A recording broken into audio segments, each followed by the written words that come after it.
درودی پر از مهر و محبت ما را بپذیرید. شاید برای برخی از بینندگان و خوانندگان معلوم نباشد که همه ساله آزمون جمهوریوی پرنده سال اعلام می شود. در سالی که سپری می شود، یعنی در سال 2023 پرنده سال صحبه اعلام شده بود. برای سال 2024 باشد پخته اعلام شده است. ماهیت این آزمون چی است و چرا این آزمون را تأسیس دادند و چی نفع می تواند که بیارد؟ با این خاطر ما با استودیا نویسنده بسیار معروف و محبوب، برنده جایزه ادبی به نام استاد صدرالدین عینی، مجید سلیم را دعوت کردیم و مجید سلیم یکی از نویسندگانی است و فکرم یگانه نویسنده است که درباره عالم وحوش و پرندگان اثر ایجاد میکند و در این ساحه موفق هم شده است. میخواهیم که مجید سلیم در این خصوص یعنی صحبت دایر کند.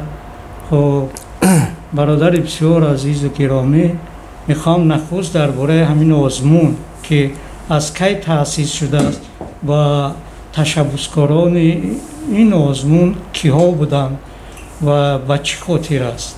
تشکر. اولا سپاسگزار هستم که روزنامه با نفوذ تاجیکستان چنین اقدام ها رو پیگیری میکند و بینید که پرنده سال هم آمد تا در اینجا معرفی شود. خیلی خوب شما حرف زدید. پرنده سال این در دیگر کشورها یک جشن بزرگ رو میموند. اینا پیدایشش سال 2008 از آلمان، اینا بیولوژهای آلمان اینا تأسیس شدگان در آلمان، جمهوری آلمان، و از سال 2008 سال 15 است که در تاجیکستان همین راه اندازی کرده می شود. یعنی 15 سال باز ما از جمله پرندگان نادیر ما پرنده سال رو انتخاب میکنیم. در آلمان یک عالم ناتورالیست و نویسنده بسیار ممتازشون سوال میتونن که برای چی پرنده سال و پرنده حیوان نه، پرنده مثلا جانور نه، پرنده وای نه، یا که مثلا گلی سال نه، چرا پرنده سال؟ و چنین جواب داده است که پرندگان این رمزی مهر محبتند. پرندگان وقتی که با انسان نگاه میکنن همون عالی میگوید که گنریخ میگوید که در چشمون اونها من زندگی خودم رو میدیدم. وقتی که پرندگان وقتی که مثل کفتر، مثل بلبل یا مثل یگون شانه‌سرک وقتی که میگد با من نگاه میکرد، من در چشمون همون پرنده زندگی خودم رو میدیدم. حس میکردم که نگاه پرنده وجود من رو تحقیق میکند. و بینید که همین پرنده سال، چون که پرندگان این همیشه با ما هستند، یعنی خونیش پرنده آدم رو خوشبخت میکند، خوشنود میکند و شماره پرندگان در دنیا خیلی زیاد هستند و از همین خاطر از سال 2008 شروع گردیده در تمام کشورهای ترقی کرده به مثال امریکا، شویتساریا، بریتانیا، انگلستان و از جمله در تاجیکستان عزیز ما روسیه و در تاجیکستان هر سال پرنده سال اعلان میگردد و چند قبل در روسیه هم خیلی جشن گذاشته بود. در گرمانیا، در آلمان همین جشن وقتی که همین پرنده سال میشه در کوچه ها آدم‌ها برآمده، هزارها هزار آدم‌ها یک توی تنتنه میکنن این جشن پرنده را بسیار باشکوه میگذرد. در تاجیکستان ما پرنده سال با اقدامی اکادمی ملی علم‌های جمهوری تاجیکستان و جمعیت گوناگونی و بهداشت بیولوژی تاجیکستان برگزار می‌گردد و هر سال گروه معین عالمان دوستداران طبیعت جمع می‌آیند در آستانه سال نو میلادی و پرنده سال رو انتخاب می‌کنند. با تقویت سخن‌های شما که پرنده بسیار یک پرنده زیرک میشن و یک نوع درک میکنن انسان. اگر با گذشته نه چندان بلکه چندان دور هم برویم و یک حکمت بسیار خوب وجود دارد که در زمان حضرت سلیمان علیه السلام یک پرنده به دعوا می آید نزد پیامبر و شاه هم بود سلیمان و میگوید که بول مرا یک درویش شکست و درویش رو دعوت میکنند و میگویند که این پرنده دعوا دارد. بعد میگوید که چی باید چرا بول این پرنده رو شکستی؟ میگوید که من اومدم این نپرید، نزدیک شدم باز نپرید و ایستاد نپرید و من خواستم که او را به دست بدارم در همین حالت بولش شکست. و بعد حضرت سلیمان با اون پرنده میگوید که خیلی چون میدونستی که اومده ایستاده چرا نپریدی؟ میگوید که من نپریدم، میگه چون که اون لباسی درویشی داشت، میگه لباسی درویشی داشت و من انتظار نبودم که او مرا شکار میکنه. اگر همچون صیاد میومد شکار میکرد من میپریدم و بعد امر میکند که یعنی بول و دست همین درویش رو بشکنند. پرنده زید میبراید، میگوید که اگر دستی رو بشکنی باز دستش شفا مییابد. حضرت سلیمان میپرسد پس بر او چی جزا بدیم؟ میگه لباس درویشی رو از او بدر کنید تا دیگر پرندگان فریب او رو نخورند. یعنی همین گونه است. خب با تقویت سخنهای شما و اگر ببینیم اون پرنده که مژده میارد و نه ای هدهدی صبا به صبا میفرستمد بینگر که از کجا و کجا میفرستمد، عموما در ادبیات ما هم در خصوص همین پرندگان است و بسیار تفسیر میشه پرنده ها و بجز این پرنده ها یک گروهی هستند که در آسمان همون صف و قطار رو رعایت میکنن. هیچ کس یعنی قانونهای خودشون رو رعایت میکنن. خب من میخواستم و سوال نوبتی به شما بدیم که معیار انتخاب چی است؟ هر سال یک گروه معینی پرندگان رو پیشنهاد میکنن. سال گذشته من صحبه را انتخاب کرده بودیم. برای انتخاب صحبه 10 پرنده را پیشنهاد کرده بودم و اونجا علما جمع میآیند در اطراف همین گوناگونی بیولوژی، خصوصیت‌های بیولوژی، ساخت بیولوژی همین جانور، طرز زندگی همین جانور، همین پرنده معلومات میتیان، اندیشه‌های خودشون رو میگن. و سال گذشته همین یعنی که همین سال 2023 بعد اندیشه‌های زیاد آوازدهی شد و صحبه پرنده سالی 2023 انتخاب شد. این سال 8 پرنده رو پیشنهاد کردن، با کمتر 8 پرنده رو پیشنهاد کردن و این پرندگان از اون جهت پیشنهاد میکنن که پرندگان این یکم که نادر باشن، دوم اون که در با پشتیبانی احتیاج داشته باشن، نه که کم شده باشن و بعضا کم هم نشده باشن ما قبول میکنیم، چون که پرنده که میانی خلق معروفیت دارد، خلق میشناسد. این پرنده خصوصیت‌های بیولوژیش، سکونت هم پرنده را به این نوبت میگیریم، یعنی کوچیش هم پرنده را، طرز لونگزوری هم پرنده را به نظر میگیریم از جهت بیولوژی و پرنده سال انتخاب میشود. این سال خوشبختانه بعد بحث‌های خیلی زیاد از میان همین 8 پرنده اول من پیشنهاد کردم و بعدا باز دیگر پرندگان به مثل چرگ و به مثل کپکی و دشتی و به مثل دمدروز و به مثل لگلک سیاه و پرندگان خیلی زیاد بودن و بنده خیلی فکر کردم در میان این پرندگان این فوختک یک پرنده بسیار به آزاری همین اینا گورلیتسا ابیکنوین یا روسی قطعی نام دارد.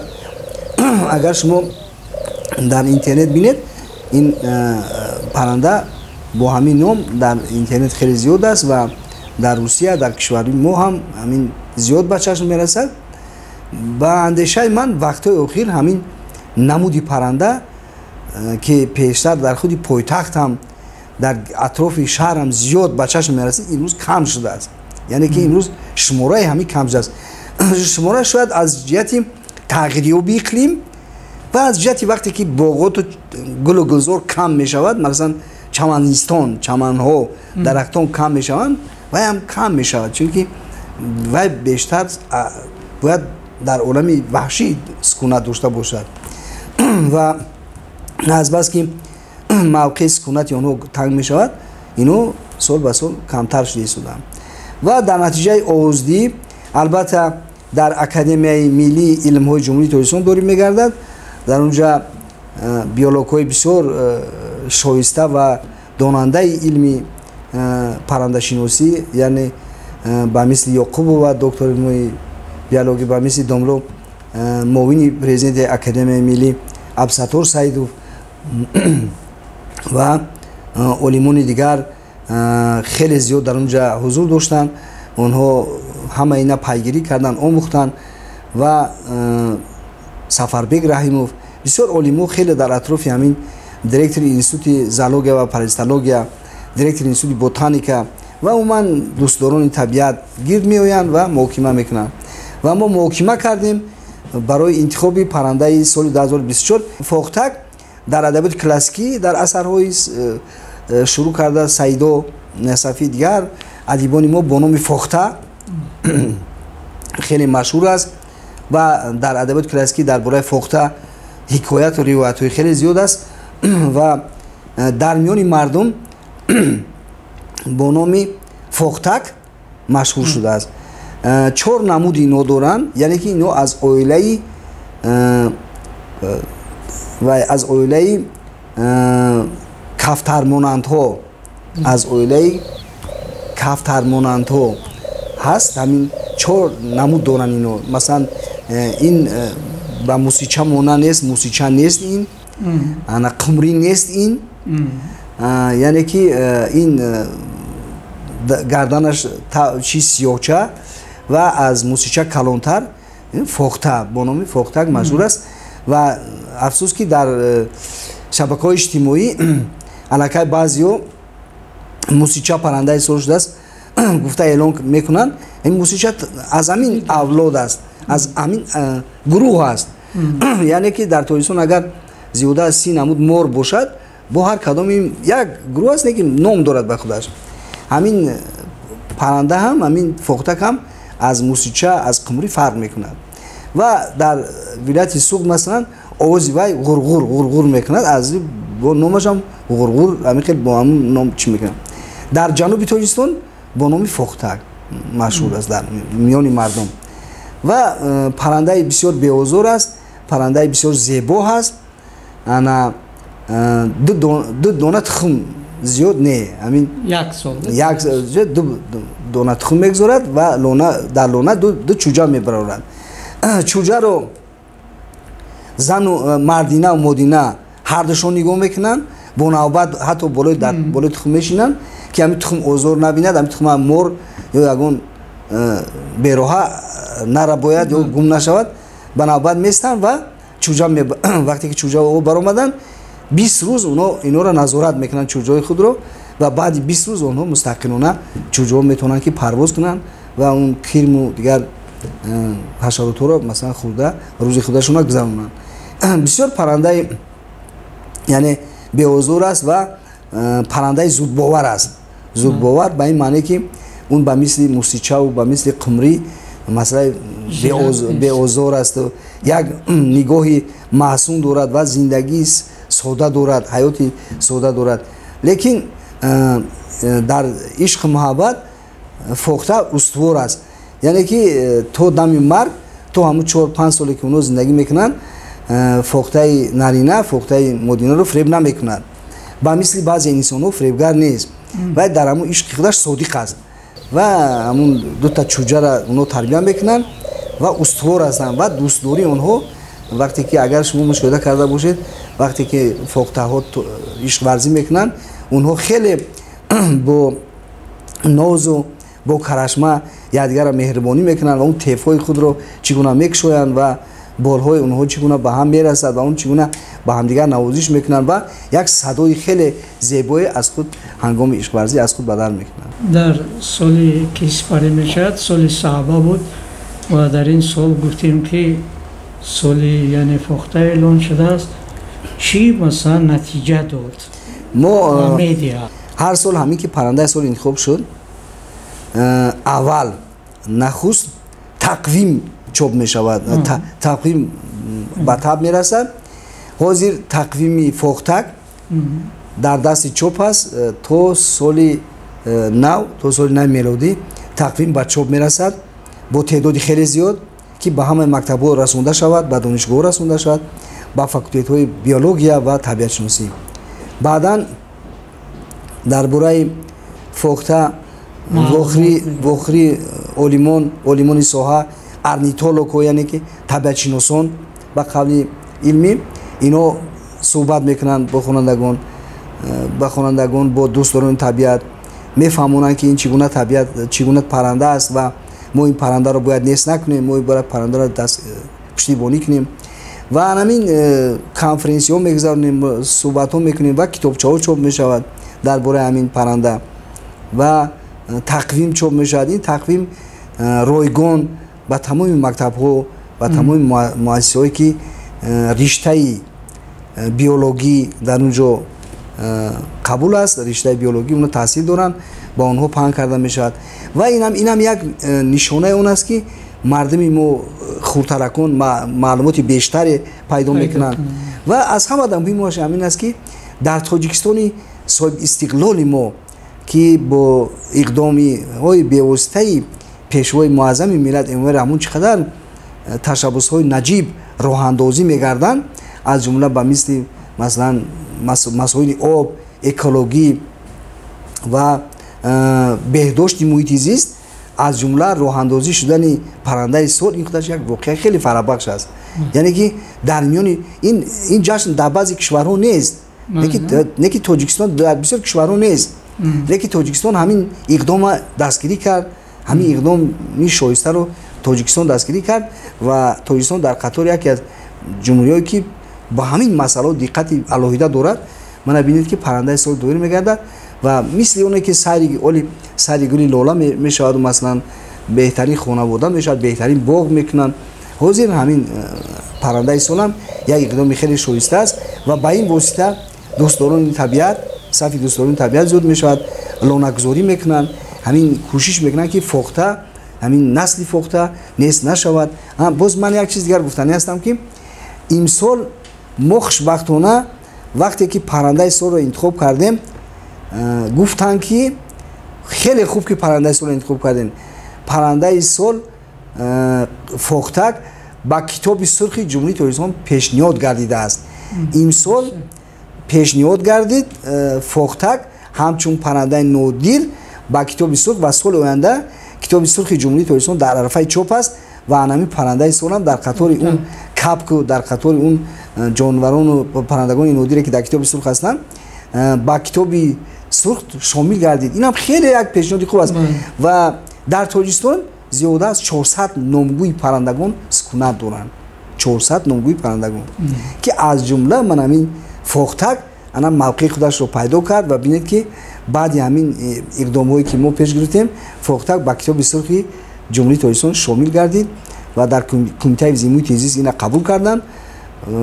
سال آینده در کتاب سرخ تاجیکستان هم البته فاختک جا میگیرد. البته باور است که فاخته است، باز است، محبت مردم، محبت مقصد خوانندگان و نسل نورست با طبیعت کشور با پرندگان آن می‌افزاید و درباره فاخته معلومات بیشتری پیدا میکنند و در آخر با همصحبتمان مجید سلیم اظهار تشکر میکنیم که قدم رنجه فرمودند و معلومات های ضروری رو درباره فاخته گفتند و همیشه آرزومند آن هستیم که این سال مثل یعنی فاخته که محبت قوی دارند و پایدارند در محبت با همدیگر محبت قوی داشته باشیم و محبتمون صداقتمون پایدار باشد. خوش باشید. تشکر.